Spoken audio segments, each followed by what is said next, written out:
Vive le FDG! Vive Alassane Loudalen Diallo! Merci bien. Avec la permission du vice-président et président de séance, nous allons en 2 petites minutes faire une petite communication. Nous allons commencer en tant que coordinateur de fédération de l'intérieur du pays par remercier et féliciter les 3 fédérations organisatrices de la présente Grande Assemblée Générale.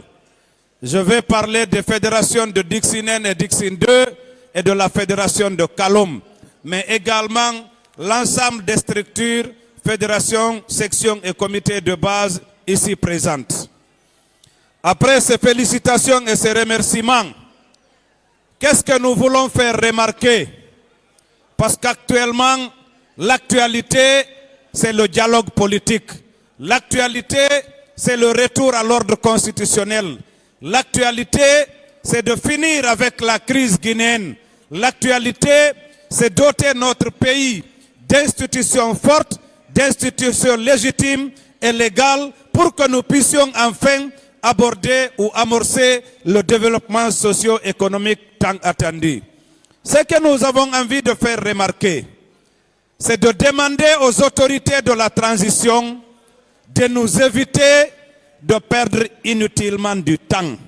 Parce qu'ils sont convaincus que tant que les vrais acteurs, tant que les forces vives de la nation, conformément à l'article 77 de la Charte de la transition, ne seront pas autour de la table avec le CNRD et le gouvernement, la crise guinéenne ne sera pas résorbée, elle ne sera pas résolue.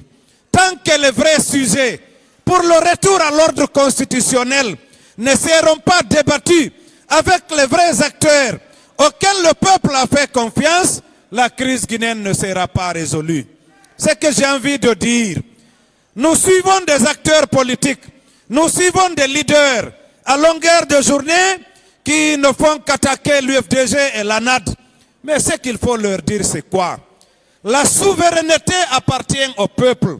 La légitimité appartient au peuple. Les 95% dont nous nous glorifions tous les jours, ce n'est pas dans l'imaginaire, ce n'est pas dans notre poche.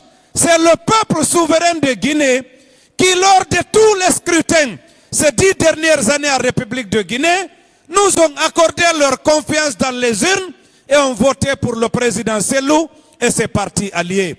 Donc, si nous parlons de poids politique et électoral, c'est le peuple qui nous a donné ce poids politique et électoral. Alors, par des simples subterfuges, par une simple communication, on ne peut pas nous enlever ce poids politique et électoral. J'ai suivi un leader, même ce matin, qui parlait. Il dit, leur préoccupation, c'est comment construire la Guinée sur des bases très solides pour éviter les retours en arrière. Et je lui réponds, si nous voulons construire la Guinée sur des bases solides, évitons de construire la Guinée dans la manipulation. Évitons de construire la Guinée dans le mensonge. Évitons de construire la Guinée en mobilisant ceux-là qui ne doivent pas être là. Il faut faire en sorte que les vrais acteurs soient autour de la table.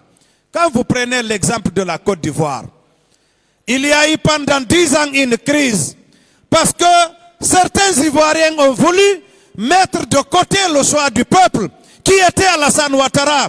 Ils ont falsifié les résultats des élections. C'est ce que nous avons connu en Guinée aussi à l'occasion de l'élection de 2010. Tant qu'on ne donne pas le pouvoir à celui-là pour lequel le peuple est en train de voter, qui est le choix du peuple, on ne finira pas les crises. Donc après 10 ans, la Côte d'Ivoire s'est retrouvée sur les rails. Il y a eu un président légitimement élu, celui-là qu'ils avaient rejeté. Et aujourd'hui, tous ceux qui étaient contraints à l'exil suite à la crise ivoirienne sont revenus. Et le dernier en date, c'était le samedi 26 novembre et c'était le jeune Charles Blé Goudé. Et donc, nous en Guinée, nous pouvons faire l'économie de tout ça. En prenant conscience des risques, en prenant conscience des enjeux. Et c'est le moment ou jamais d'arrêter ce qui est en train de se passer à l'hôtel Riviera Royal pour favoriser un véritable dialogue entre les véritables acteurs pour que nous puissions enfin sortir de la crise guinéenne. Un autre exemple important. Plus d'un demi-siècle, il y a eu l'apartheid en Afrique du Sud. Mandela a fait 27 ans de prison. Mais en fin de compte, les autorités ont compris que pour résoudre la crise sud-africaine, il fallait libérer Mandela et il fallait discuter avec l'ANC. Qui peut se targuer d'avoir un dialogue inclusif en Guinée sans l'UFDG et l'ANAD? Est-ce que c'est du sérieux? Est-ce que c'est du sérieux? Aujourd'hui, ce n'est pas avec le BIC, ce n'est pas avec la parole qu'on peut effacer la suprématie de l'UFDG. L'UFDG et l'ANAD restent et demeurent la principale coalition politique en République de Guinée. Donc, sans tarder, nous invitons humblement les autorités de la transition à faire en sorte que nous économisions du temps, que nous ne terminions pas ce par quoi nous aurions commencé, que les vrais problèmes soient autour de la table avec les vrais acteurs. Et aux leaders politiques qui sont aujourd'hui dans cette conférence, qui aiment dire oui, nous voulons que tout le monde soit là, nos collègues qui ne sont pas là, nous avons leur nostalgie, nous voulons qu'ils viennent. Ils n'ont qu'à dire la vérité aux autorités. Ils n'ont qu'à eux-mêmes se dire la vérité. Ils savent pertinemment qu'ils n'ont aucun moyen de revendication. Donc pourquoi aller orner la galerie? Je vous remercie.